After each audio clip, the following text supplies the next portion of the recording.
What can your imagination help create? Maybe you consider yourself an artist or a designer. Perhaps you like to create edible masterpieces or funky machines or even a piece of music. Those are all amazing ways to use your imagination. But maybe you don't feel like you're creative. Maybe your stick figures look more like a pile of twigs, and when you try to play an instrument, the dog goes into hiding. Truth is, we are all made in God's image to reflect a little bit of who God is. That means that no matter how you feel, you are creative. Maybe your imagination works in a different way. You might create an epic birthday party for your sister, or a truce between two friends who are fighting. Maybe you even create a plan, bringing people together to pack lunches for kids who need them during the summer. There are so many ways to be creative. When you use your imagination to do something new, others can see God at work in you. Just dig in deep and shine like a star. That's why creativity is an amazing way to worship God with your life. Because worship is about more than just singing loud.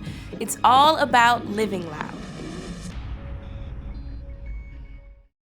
To get it done, don't gotta look too far. Just dig in deep and shine like a star. Let's show the world who we can be by using our creativity. Come on. Sometimes it's easy to feel like I've given all I got. Is there anything more? I get down, get stuck, boxed in, locked up. I gotta get moving, moving. Gotta get moving, moving. And all I see right in front of me are endless possibilities. Birds flying high and the planets in the sky. So creative, so innovative. How the river flows and how the grass grows. So creative, so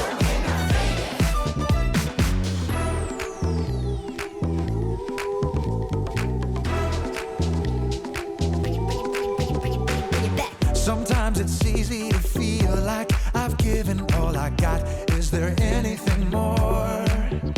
I get down, get stuck, boxed in, locked up. I gotta get moving, moving. Gotta get moving, moving. And all I see right in front of me are endless possibilities. Birds flying high and the planets in the sky. The river flows and how the grass grows. So a tiny little seed growing everything we need. So turning sound into a song makes me wanna sing along. All these things, they show me who you are. I'm made by you, created for you, and I'll share you with the world. Birds flying high and the planets in the sky. So creative, so innovative. That's right. How the river flows and how the grass grows. So creative, so innovative. A tiny little seed growing everything we need. So creative, yes you are. So innovative. Turning sound into a song makes me wanna sing along. So creative, so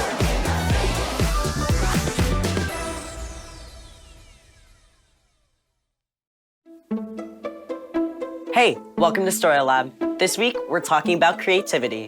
We'll be taking a look at the story of how everything began.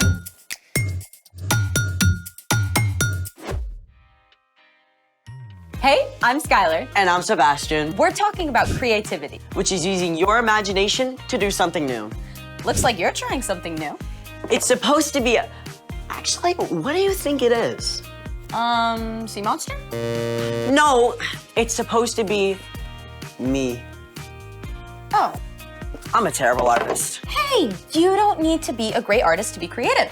You can find unique ways to solve problems or encourage people or create something no one has ever seen before. That's a relief. Actually, today's guest creates things no one has ever tasted before. I like the sound of that. His name is Mac. He makes amazing cakes and treats. Please tell me he's going to bring in some of his creations. Yep. Hey Mac, we're so excited to have you here in the Story Lab. It's great to be here. And we're also excited to have this. Yes. It's a vanilla cake that has a edible drip on it and even has candy on top. And you made this all from scratch, like nothing from a box. It's all from scratch. I'm impressed. Wow. So how did you get started baking? Well, I just made cookies one night during COVID and it was really fun. So how did baking turn into such a big thing for you? Well, one of my mom's friends actually had an anniversary coming up and she asked me to make her a cake. And when she posted it, it kind of just started from there. What do you enjoy most about baking? I really enjoy decorating and bringing smiles on people's faces, especially during COVID.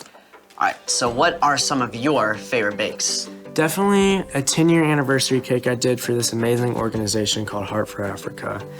Basically, they asked me to make this huge 3-tiered cake. It had so much candy and even had donuts on it, but it was so much fun. That is awesome. What would you say to kids who want to discover their own creativity? I would say that anyone can be creative, and if you have an idea, don't be scared to keep pursuing it. Is there any chance we could try making this cake deliciousness for ourselves? Sure thing. All right, let's all say it. Let's make it! Okay, so first we have this pink icing, and this is called a rosette tip. So first thing we're gonna do is just make a small circle right here. You wanna try? Sure. Okay, Awesome. there you go. Okay, next we'll take this yellow color, and this is called a French tip. Then we'll just basically dot with this right here.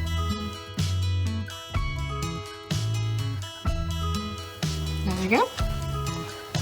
And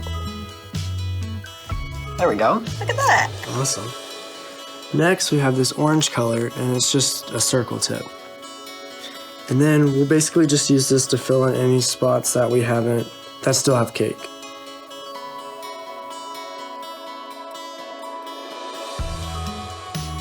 There we go. Okay, is it sprinkle time? I think it is. Pass them over. Hey, you go first. Alrighty. A little bit.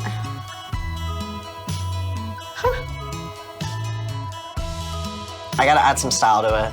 Absolutely.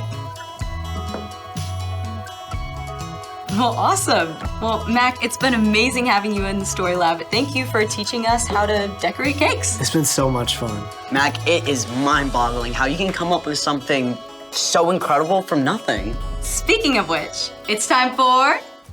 The story before the story. Today, we're in the first chapter of Genesis, the very first book in the Bible. Usually, we do the story before the story now. But today, there is no story before the story. Because our story starts at the very beginning. Take it away. Hey everyone, I'm Erica. Hey, Erica. I need you to wrap your brain around something that seems impossible. Before time began, there was no time. There was nothing. No breath of air, no sliver of light, no thing to think a thought. Except God. God was in the midst of nothingness, and God had a plan, an immense, breathtaking design in mind. God spoke into that dark nothingness and called out. Let there be light. And there was light. Just like a painter splashes color across a canvas, God flooded everything with brilliant light, and God saw. That's good.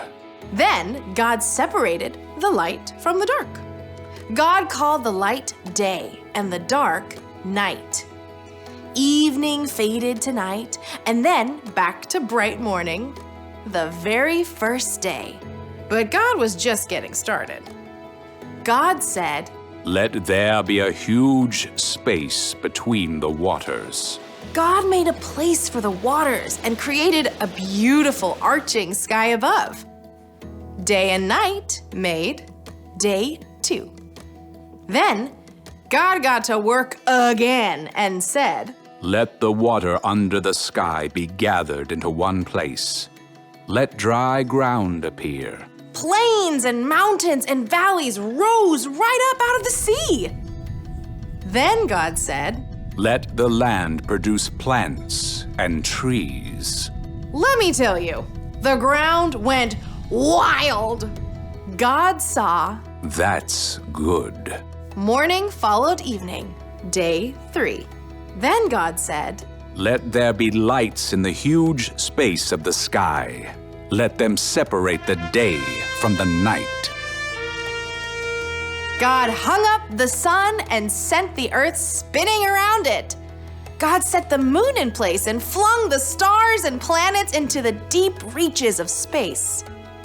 Okay, I gotta geek out for just a minute. You know how ginormous our solar system is? Well, it would take 2 years traveling at the speed of light to cross it. But then, think of our galaxy, the Milky Way. If the Milky Way were the size of the United States, our entire vast solar system would be as tiny as a teacup. And astronomers believe there could be 2 billion galaxies. Yeah, that's how immense and creative our God is. God looked at all the amazingness and saw That's good. evening and morning made day 4. Now, God was really on a roll. On day 5, God said, Let the seas be filled with living things. Let birds fly above the earth across the huge space of the sky. and on day 6, God said, Let the land produce every kind of living creature. and God stepped back and saw. That is good. But day 6 wasn't finished yet. In all this incredible world God had made, there was nothing quite like God. So God said, Let us make human beings so that they are like us. Let them rule over the fish and the birds and all the creatures. God made people to reflect a little bit of who God is to the world. God's compassion and joy and creativity.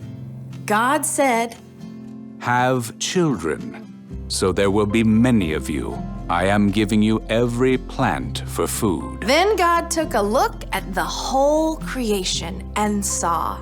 It is very good. That was day 5 and day 6. And on day 7, God rested from all that amazing, brilliant, creative work. The end. I cannot get past the whole 2 billion galaxies thing. God is so much bigger and so much more creative than we can ever imagine. That's so true. And even though we're such a tiny speck in the big picture, God knows and cares deeply for every single one of us. I mean, He had a big creative plan from the very beginning to one day send Jesus to rescue us. So, What's our part in the story? Well, God made you. And what's more, you're created to reflect a little piece of who God is to the world around you. God is endlessly creative, which means that whether or not you feel like it, you are creative. maybe you can paint or draw or make up songs. But maybe your creativity is a little different, like figuring out unique ways to encourage your friends, Or solving complicated problems. or making peace between people who disagree. Creativity can look like so many different things. If you aren't sure how God wired you to be creative, ask God to show you. And ask your friends and family too. Yeah, they may see something that you don't. I think you got it. Guess what? I'll see you next time. Bye, Erica. So here's the thing. God created you so you can be creative. I'm extremely glad that God made Mac to be creative. I know, right? Thanks for joining us in the Story Lab. See you next time. Oh, God. I know. Yeah. Cheers.